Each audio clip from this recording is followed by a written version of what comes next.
I want to welcome everybody to Unsaid. I am your host and mental health specialist, Catie Whiting, and we are so excited to continue our series on perimenopause. Really, what the hell is perimenopause is what the question we're trying to answer. So today I am super excited and grateful. We have Neely Divine with us from Neely Divine Nutrition out of Chattanooga, Tennessee, and she is going to help us look at perimenopause through her scope of practice. So Neely, we're super glad to have you here today. Yeah, thanks. I'm so excited to talk about this. It's like my favorite topics. Yay! Okay, well let's dive in. So first, just for our listeners, like tell us a little bit, whatever you want to share about you, about your practice, and then we'll go into perimenopause. Yeah, so like you said, my name's Neely. I run a dietetic practice. I am a registered dietitian and a functional nutritionist. And so my practice focuses on women's health, specifically transitional times. So menopause, basically. Yeah. Awesome. It's a All fun topic. right. And do you do random question because I'm telehealth mainly? Do you do in person and telehealth or is it all in person? I do both. Both.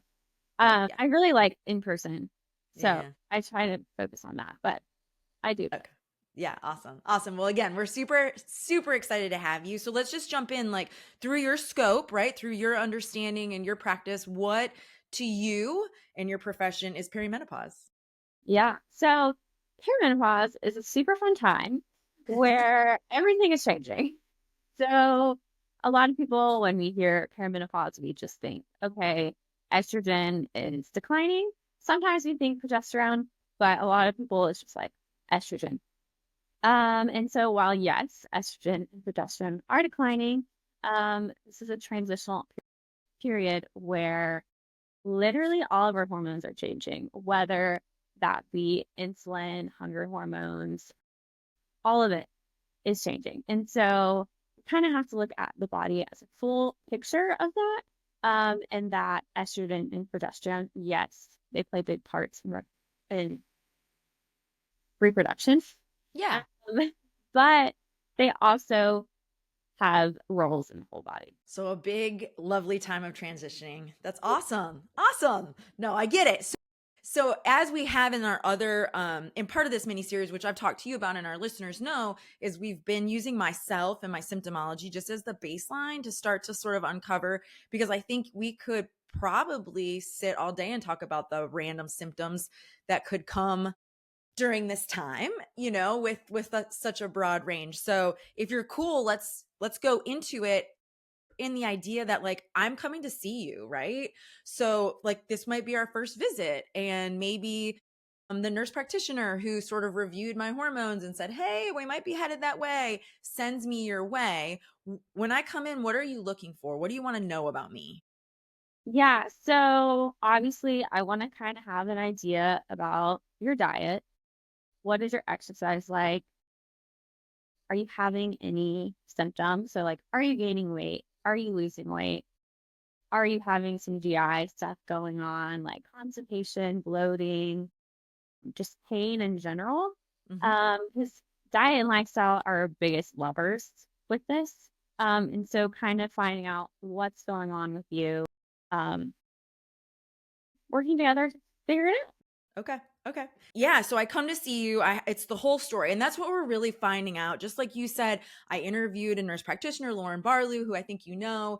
And it's like, it's not just the labs, it's not just the symptoms, it's like everything, right? We're looking at age and family unit and things like that. So let me bring to you why I'm in your office, if I may, right? So I'm 38 years old, and I know you know some of this stuff at this point, but I'm 38 years old, and I'm like 6.5 years postpartum, right? So I gave birth 6 years ago, and I thought a lot of things I was experiencing was just like motherhood continuing on because that's my bias, right? So it's, all of a sudden my hair starts falling out, and I think, well, it must be because I go super blonde and it's just breaking off.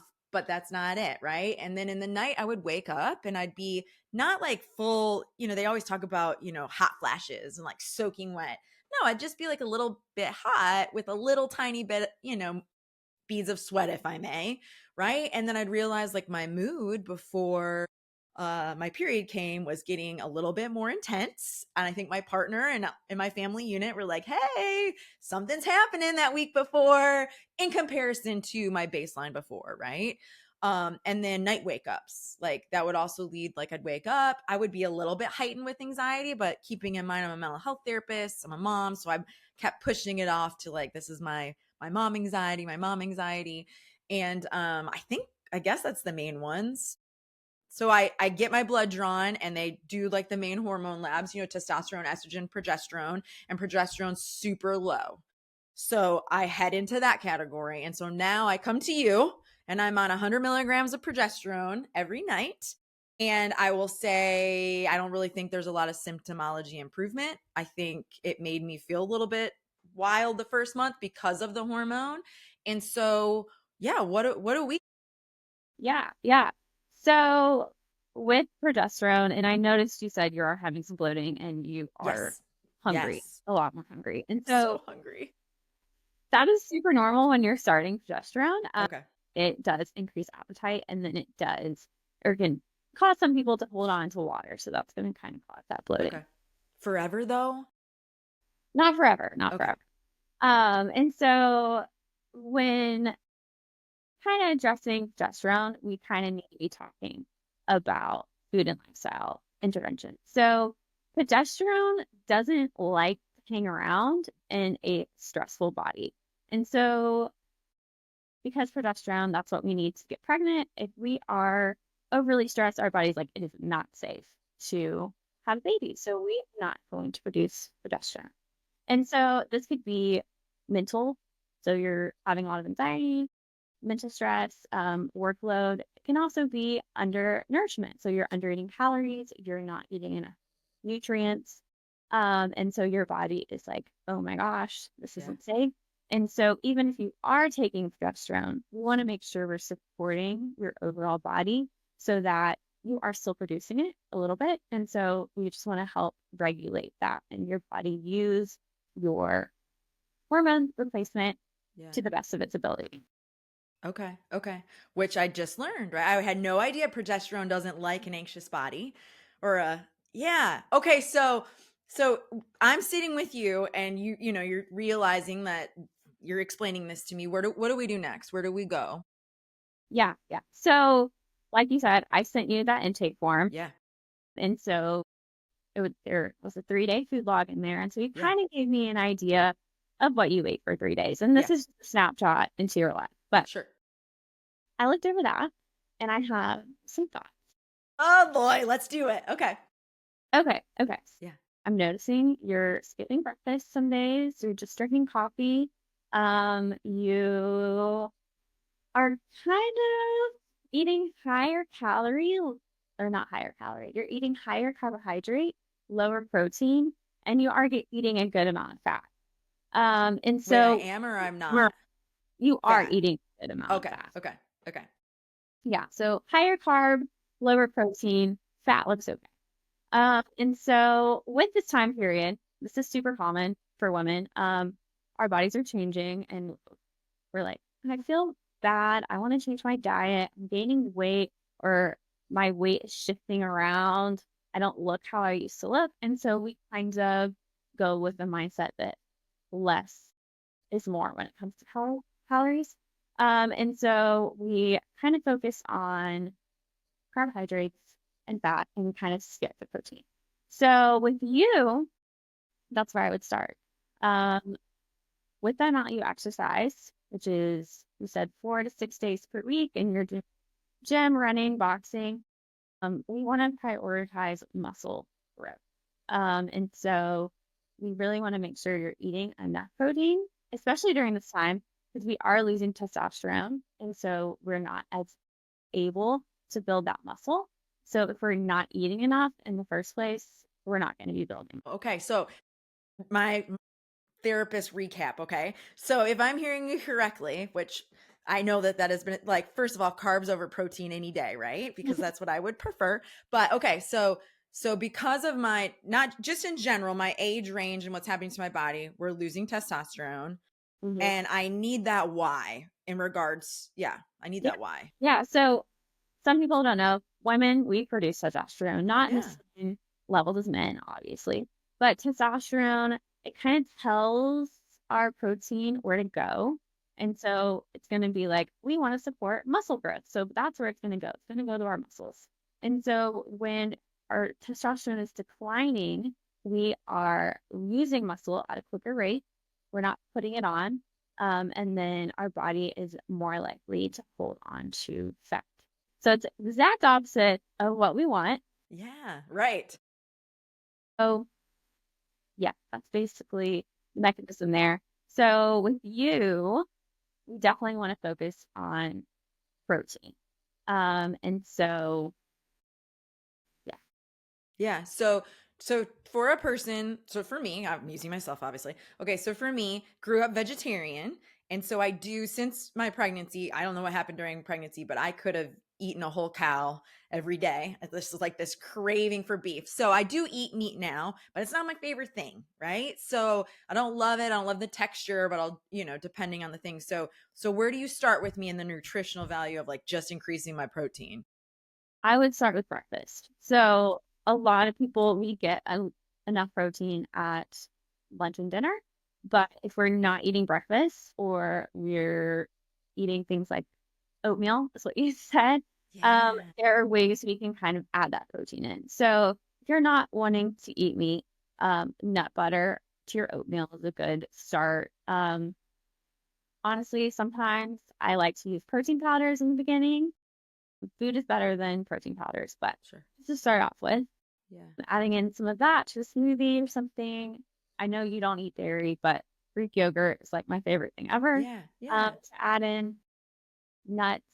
And then just to get a little bit more, we like to add collagen powder to our coffee. It's a lot, gives you a little bit more during that breakfast time. But with you, that's where we would start building a good breakfast, finding out what we can do to kind of support that. So, because this one of the reasons I skip breakfast, which is not good, is like if I feel like if I eat this morning I ate breakfast, okay, but I feel like if I eat a breakfast, I'm like continually hungry through the whole day. And I don't know how much mental game it is or not, but like, do you hear that at all? Do people ever be like, if I eat breakfast, that all I want to do is eat all day and I'm taking in 1,000 more calories than I should? Like, what's your response to that? Yeah, yeah. So when we're eating breakfast, we're turning on our metabolism. So it's like, okay, prepped and ready. You ate breakfast. We're up in the morning. We're going to keep eating.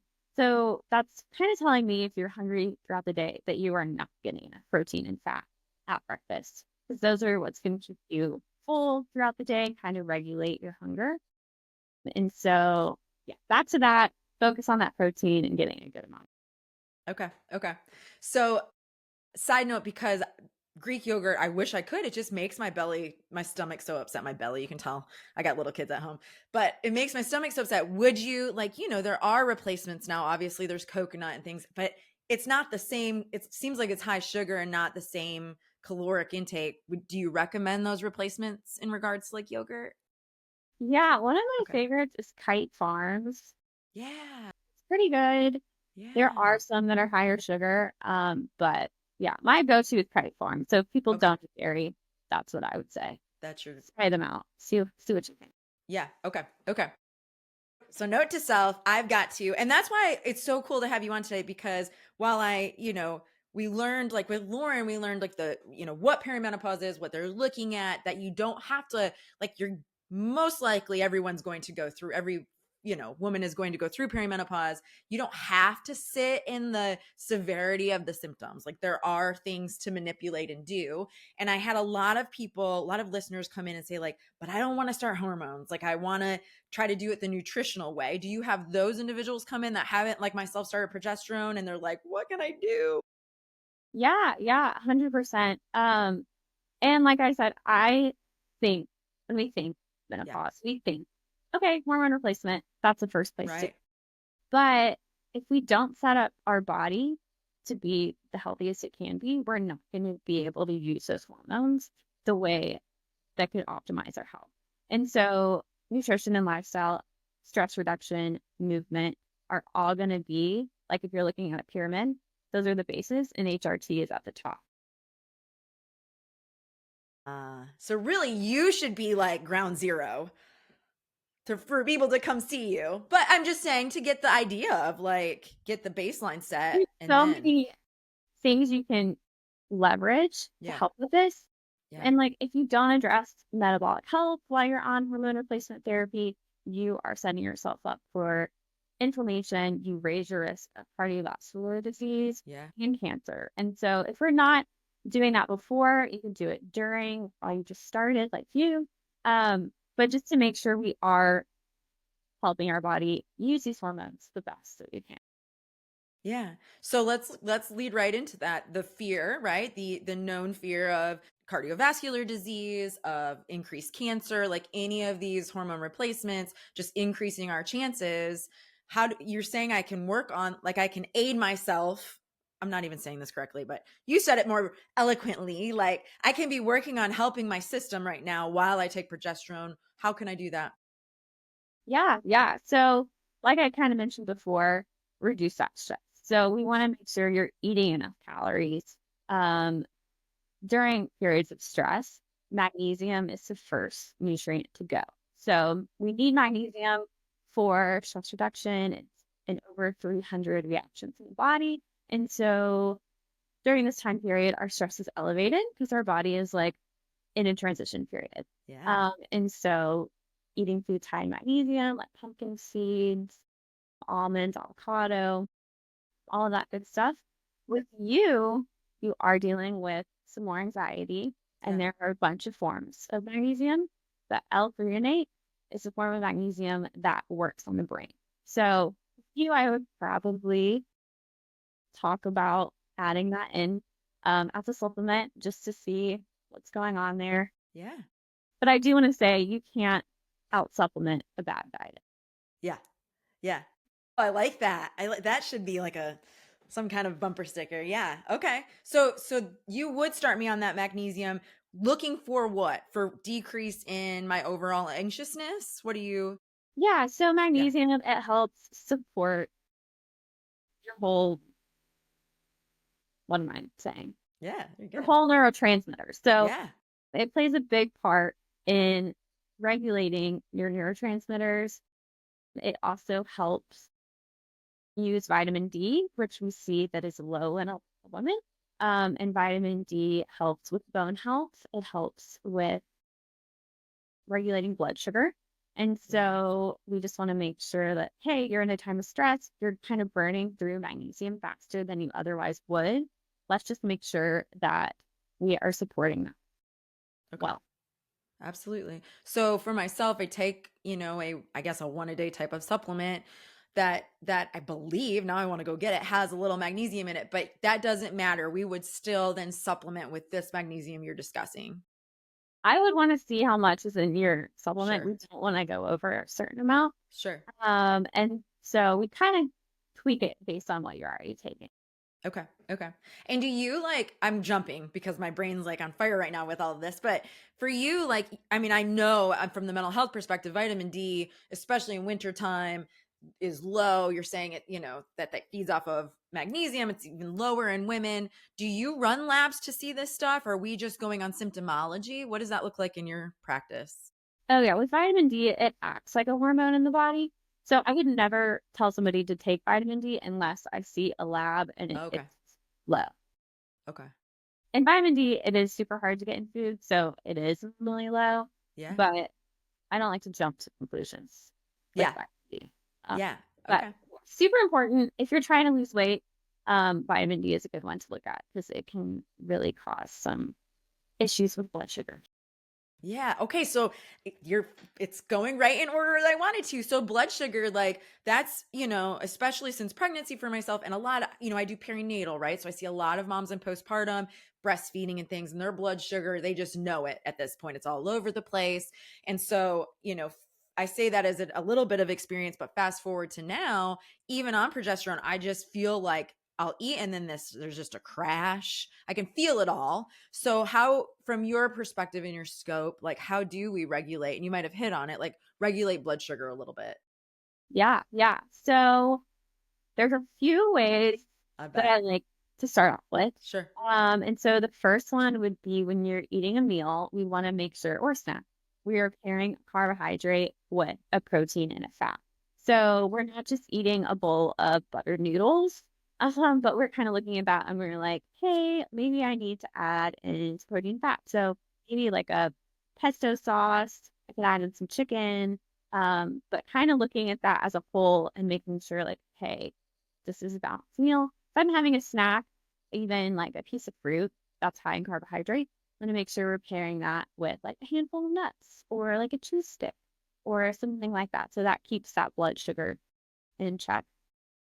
Another thing that sends blood sugar out of whack is cortisol. So cortisol and blood sugar are connected.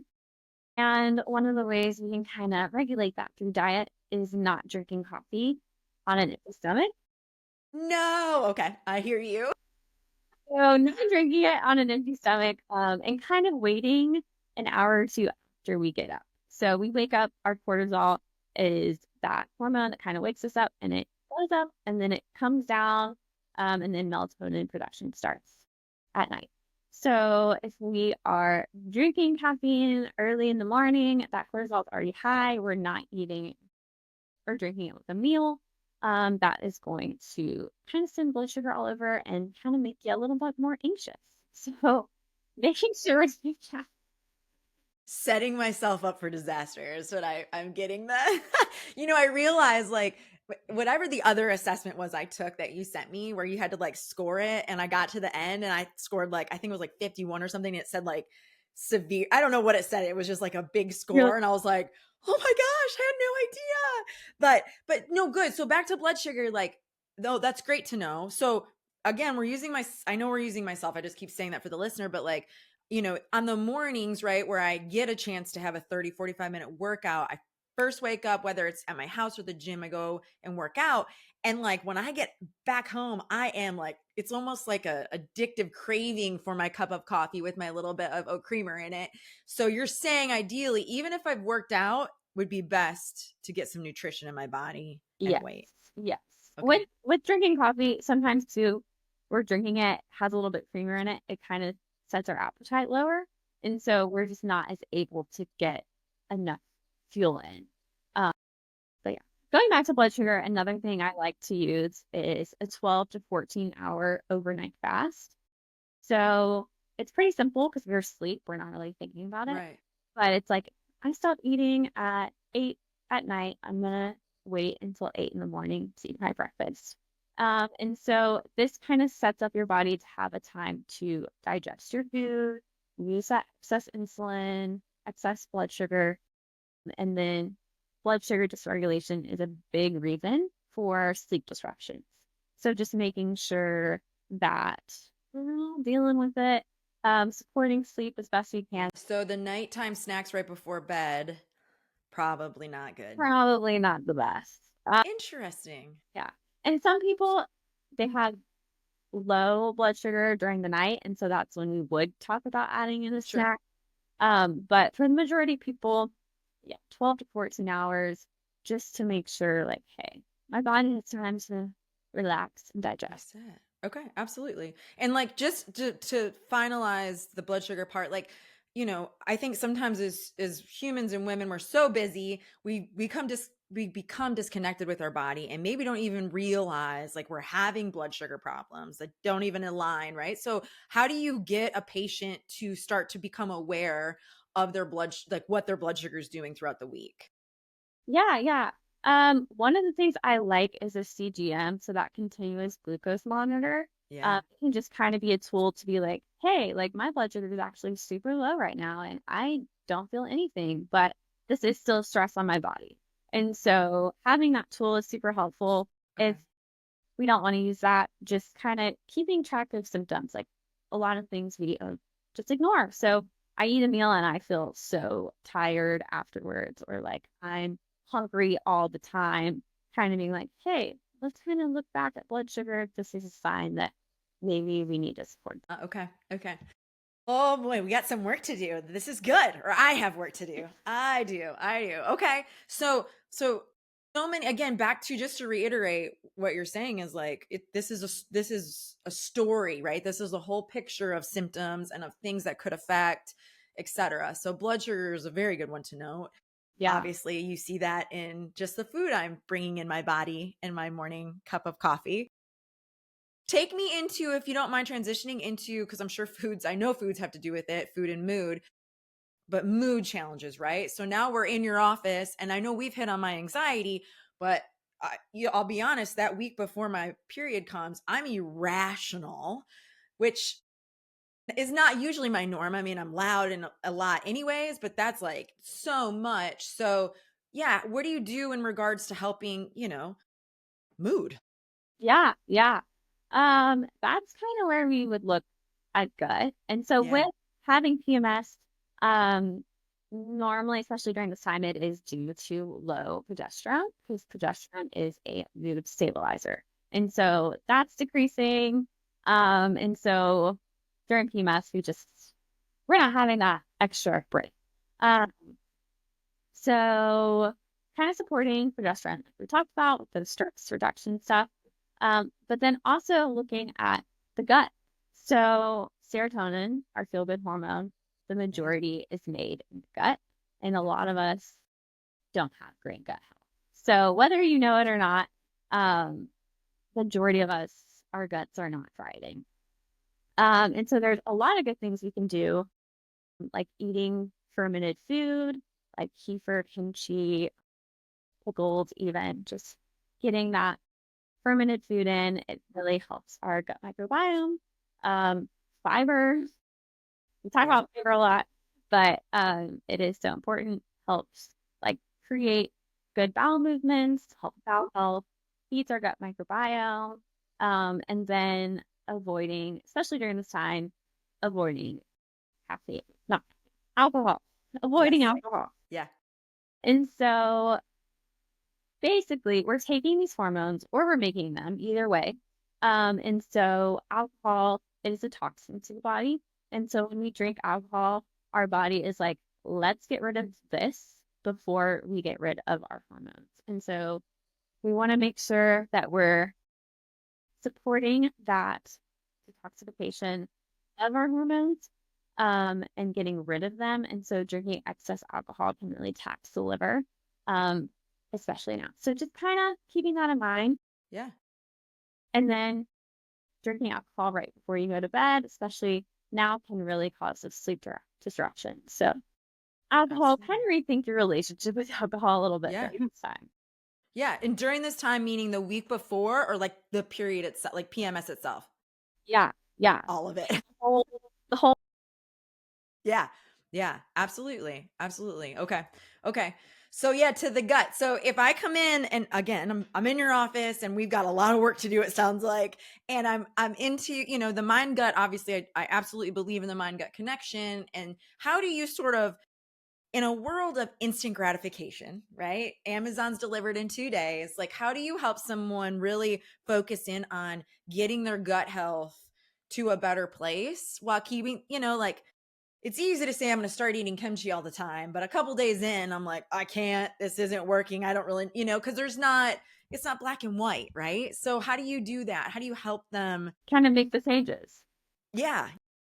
Yeah. So when people come to see me, um, I do get a lot of information off of them. And so obviously I can't just hand somebody a meal plan and be like, this is going to fix all your problems. Like, Sure. it's just Sure. how things work. Sure. And so basically we're kind of playing around with what's going to work best for them. So if they like pickles, we're like, okay, perfect. Let's see where we can fit pickles in your diet. I don't like kimchi. Okay, let's not eat it. But we're kind of looking at them, getting to know them as a person and what they want to do, what their Yeah. goals are. And so small steps add up. I don't want to change everything overnight, but it's just small tweaks um, throughout our time together that really make a difference. Because, yeah, I can eat kimchi every day, Yes. Yes. but yeah. So, yeah, those small steps are definitely The key. key. And there's no right diet for anybody. So Yeah. it's just what's going to work for you. What are you going to do? Yeah. Okay. Which is funny that the diet part and stuff, because when I was filling out the 3-day log, I was like, oh, like I eat pretty good. Like this is looking good. And you come on and you're like, well, so you don't know what you don't know. And there's so much to know. And I think this brings back to the point of even discussing perimenopause through all these scopes of practice is like we the more we know, the more power we have. But it's important to find experts like yourself to go through these things because we can't possibly sit and just know it all. Like we have to have insight from all. Yeah, yeah. And I feel like we know a lot about nutrition or like, yeah, eat your fruits, eat your vegetables, but a lot of us don't have that action behind it. So it's Yeah, just kind of being like, I know this, but let's actually make sure you're doing it. absolutely. Yeah. Absolutely. So for those, I'm veering just a little bit, but I see a lot of obviously eating disorders and things in the mental health, body image challenges, body just morphia, all of that. But for you, when we come to you and say it's me, and I have a not healthy relationship with food, whatever that may look like, maybe at 9 o'clock at night is when I go down to the kitchen and I just eat anything in my sight, like how do you help work on that relationship with the things that we put in our body while trying to increase, while trying to also better symptomology for perimenopause? Yeah. Yeah. I feel like a lot of patients that come to me, either they have no idea what they're eating or they are hyper focused on Sure. their diet.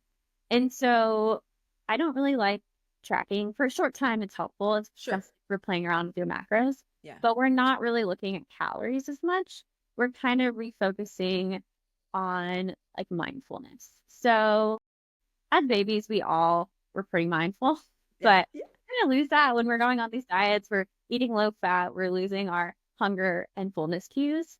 And so we're really going to focus on not tracking, not counting calories, but listening to the body. So, like, am I hungry right now? Let's eat. Am I not hungry? Am I bored? Let's kind of identify those cues and have ways to deal with them.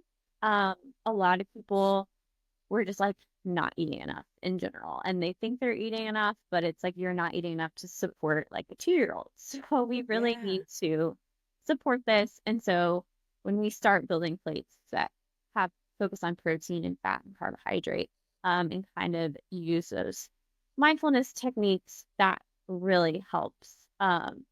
And tracking, we don't want to be tracking our food when we're 90 years old. We just want to have this like in our mind and have Yeah. those tools to work with. Yeah. That automatic response. We do that a lot in mental health, right? We Yeah. get our thoughts so that the auto thought is a positive or whatever. So it's just an automatic behavioral response to just eat what our body needs versus the flip. Interesting. Okay. Okay. So through those main things, and I know those were specifically more about my journey and the stuff I shared with you, like when you have perimenopause patients come in, because I'm sure you've seen a spectrum of, a range of all symptomology, even into menopause, like what do you find when they come to you, maybe by referral or not, like what do you find being the biggest, like, I don't want to say like maybe misconception or myth, maybe about what you do, about perimenopause in general, like what's the overlay there. Does that make sense? Yeah, yeah, I think so. I feel like a lot of people come to a dietitian and they think I'm going to tell them to eat less, eat more of these other foods, and never eat a cookie again. And that is the farthest from the truth. Like food was made for us to enjoy. It definitely helps us regulate our emotions and all of that. And we just want to focus on what we can have, what we supports our health, especially during perimenopause, and kind of tweaking that to make sure we're reaching your goals or your health goals. Yeah, absolutely. And that's funny.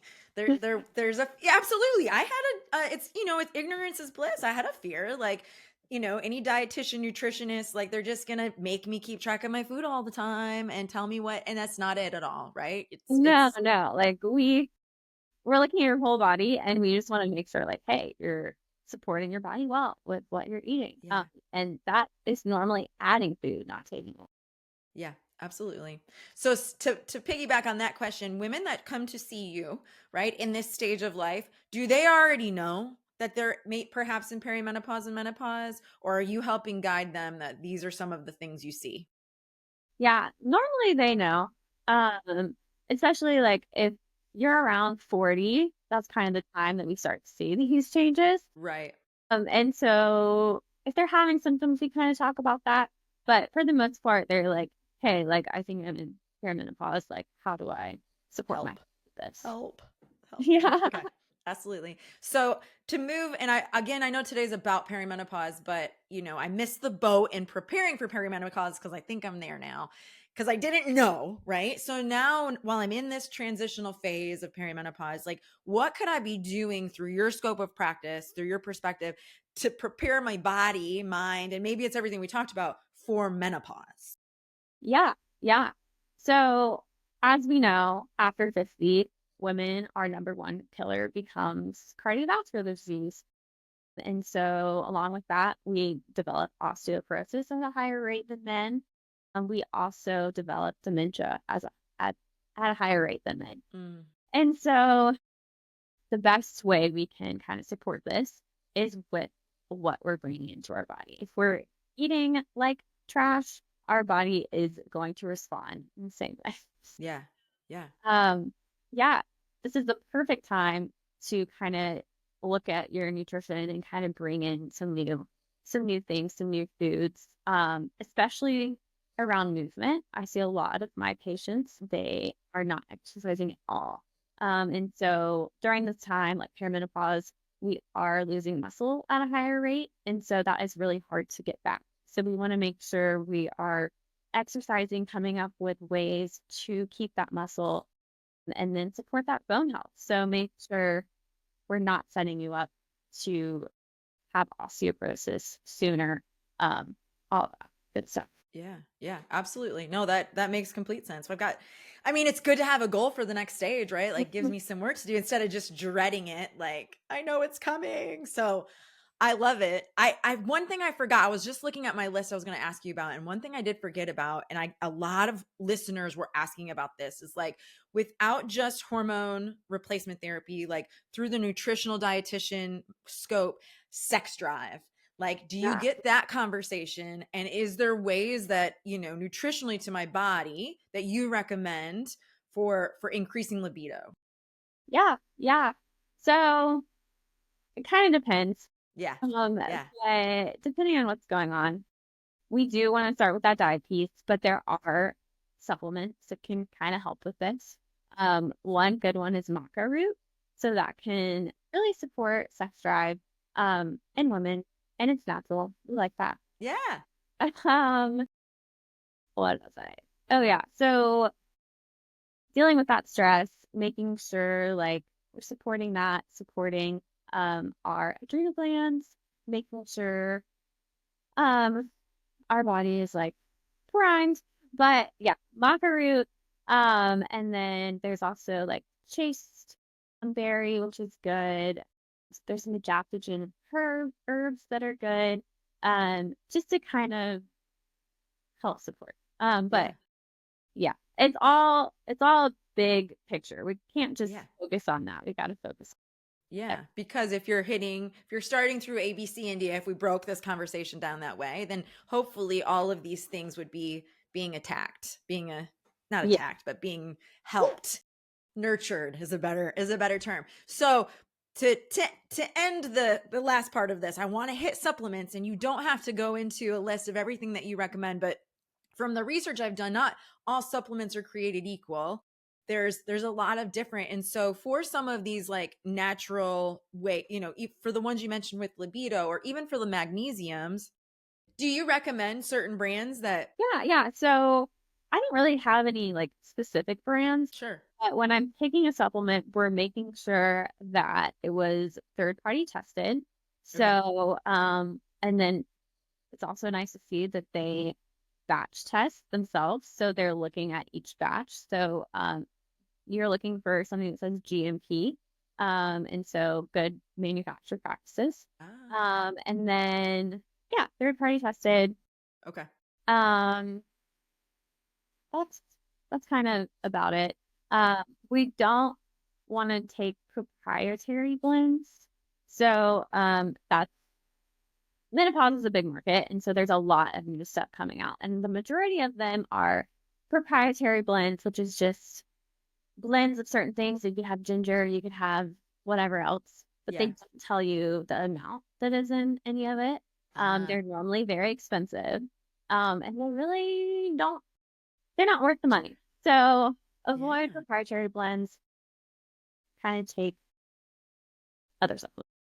Yeah, absolutely. Absolutely. So then I love that, right? Because we're like, oh, this is the one size fits all. Take this and you'll feel better. And it's not, it's the whole picture and we have to attack it different ways. So Yeah. proprietary blends, good to know. Yeah. So Okay. Okay. All anyway, right. Anything in the perimenopause conversation that you do or you see that I've missed in asking you? um, I will say bowel movements. Yeah. So we really want to make sure that we're supporting good bowel movements. You did mention you're kind of dealing with some constipation right Yeah. now. Yeah. And so that would be something to really look at because if we're not eliminating toxins through our poop, then we can reabsorb them, and that just causes a whole host of issues.